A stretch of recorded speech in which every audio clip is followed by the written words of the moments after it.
Assalamualaikum warahmatullahi wabarakatuh. Aku Sofia Aulia dari kelas 10 IPS 1. Di video ini aku mau jelasin tentang kerajaan-kerajaan pada masa Hindu-Buddha.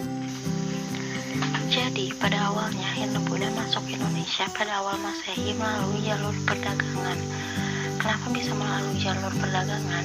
Dikarenakan letak Indonesia sangat strategis dan dilewati jalur perdagangan barat dan timur. Sejak terbentuknya jalur perdagangan melalui laut yang menghubungkan antara India dan Cina, menyebabkan perdagangan di Indonesia berkembang sangat pesat hingga menentukan perekonomian di Indonesia. Kemudian muncullah pusat-pusat perdagangan yang berkembang di pusat kerajaan. Nah, setelah jalur perdagangan Hindu-Buddha berkembang pesat di Indonesia, terjadilah budaya Hindu-Buddha ada di Indonesia dan adanya akulturasi kebudayaan. Akulturasi kebudayaan itu perpaduan kebudayaan Indonesia dan Hindu-Buddha, dan kemudian menghasilkan ciri khas dari masing-masing budaya. Yang pengaruh Hindu-Buddha ke Indonesia membawa perkembangan dalam seni bangunan, seni rupa, dan ukir. Seni bangunan itu seperti candi, stupa, keraton. Seni rupa dan ukir bisa dilihat dari seni ukir berupa pahatan. Oke, selanjutnya kita mempelajari letak kerajaan-kerajaan pada masa Hindu-Buddha. Yang akan kita pelajari sekarang ada 11 kerajaan. Yang pertama, Kerajaan Kutai. Kerajaan Kutai terletak diperkirakan di daerah Muara Kaman di tepi Sungai Mahakam, Kalimantan Timur. Sungai Mahakam merupakan sungai yang cukup besar dan memiliki beberapa anak sungai. Yang kedua, Kerajaan Tarumanegara. Kerajaan ini terletak tidak jauh dari pantai utara Jawa bagian barat. Berdasarkan prasasti yang ditemukan, letak pusat Kerajaan Tarumanegara diperkirakan berada di Sungai Citarum dan Cisanade. Yang ketiga, Kerajaan Kalingga. Kerajaan ini terletak di Kecamatan Keling, Jepara, Jawa Tengah, atau di sebelah utara Gunung Muria. Yang keempat, Kerajaan Sriwijaya. Letak pusat Kerajaan Sriwijaya ini ada yang berpendapat bahwa pusat Kerajaan Sriwijaya ada di Palembang, ada yang berpendapat di Jambi, bahkan ada juga yang berpendapat di luar Indonesia. Tapi pendapat yang banyak didukung oleh para ahli, pusat Kerajaan Sriwijaya terletak di Palembang dekat pantai di tepi Sungai Musi. Yang kelima, Kerajaan Mataram Kuno. Kerajaan ini berada di Jawa Tengah di bumi Mataram atau Yogyakarta di bawah pemerintahan Rakai Mataram Sanjaya.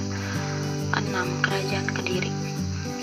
Letak Kerajaan Kediri di daerah Jawa Timur berada di pusat Daha meliputi daerah sekitar Kediri dan Madiun. 7. Kerajaan Singasari. Letak kerajaan ini sekarang diperkirakan berada di daerah Singasari, Malang. 8. Kerajaan Majapahit. Letak Kerajaan Majapahit berada di Mojokerto, Jawa Timur. 9.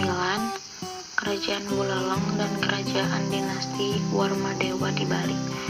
Kerajaan ini berpusat di Pulau Bali dan didirikan oleh I Gusti Ngurah Panji Sakti yang merupakan salah satu anggota dari Wangsa Kepakisan. 10. Kerajaan Tulang Bawang. Kerajaan ini bertempat di sekitar Kabupaten Tulang Bawang, Lampung sekarang. Dan yang ke-11, yang terakhir, Kerajaan Kota Kapur.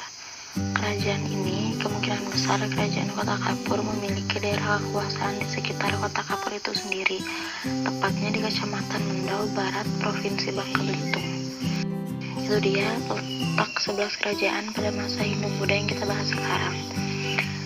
Selanjutnya, ini pembahasan terakhir kita, yaitu ciri-ciri dari historiografi tradisional pada masa Hindu-Buddha. Ada religio magis, yaitu unsur magis atau supranatural sangat kental dalam narasi historiografi tradisional. Selanjutnya, istana sentris, yaitu subjek, objek, dan ruang lingkup historiografi tradisional hanya seputar kehidupan istana kerajaan. Historiografi tradisional digunakan sebagai alat legitimasi atau pengesahan kekuasaan raja. Bersifat feodalistik, aristokratis. Artinya historiografi tradisional hanya membahas tentang sejarah dari kaum bangsawan dan keturunan raja. Religion sentris atau kedaerahan, yaitu historiografi tradisional banyak dipengaruhi oleh budaya masyarakat di daerah setempat.